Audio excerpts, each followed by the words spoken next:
والدین کے ساتھ حسن سلوک میں یہ بھی داخل ہے، یہ بھی شامل ہے کہ جب تک زندگی ہے ان کے لیے دعائیں خیر کرتے رہے، موت کے بعد بھی دعائیں خیر کرتا رہے۔ اللہ تعالیٰ نے قرآن مجید میں حکم دیا کہ اللہ تعالیٰ نے کہا کہ تم میرا شکریہ ادا کرو، اس کے بعد اپنے والدین کا شکریہ ادا کرو۔ ابن عباس رضی اللہ تعالیٰ عنہ نے فرمایا اللہ تعالیٰ کا شکر ادا کرنا یہ ہے کہ انسان 5 اوقات کی فرض نمازیں ادا کر لے، 5 اوقات کی فرض نمازیں ادا کر لیتا ہے تو گویا کہ اس نے اللہ کا شکر ادا کر لیا۔ اور ماں باپ کا شکر ایسے ادا ہوتا ہے کہ جب بھی وہ نمازیں ادا کرتا ہے اپنی نمازوں میں خارج نماز ان کے لیے دعا کرے، رب ارحمہما کما ربیانی صغیرا، رب ارحمہما کما ربیانی صغیرا۔ فرض نمازیں ادا کر لیا، گویا کہ اللہ کا اس نے شکر بجا لایا، اور والدین کے لیے دعائیں خیر کیا،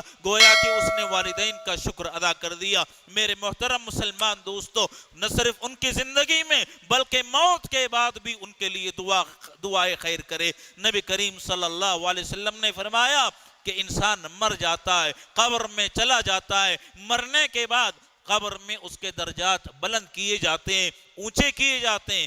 بندہ اللہ تعالیٰ سے سوال کرتا ہے، اللہ تعالیٰ سے پوچھتا ہے کہ اے میرے پروردگار یہ میرے درجات قبر میں کیسے بلند ہو رہے ہیں، کیسے اونچے ہو رہے ہیں؟ تو اللہ تعالیٰ کی طرف سے جواب دیا جاتا ہے، اللہ تعالیٰ کی طرف سے پیغام پہنچایا جاتا ہے۔ جواب کیا ہے؟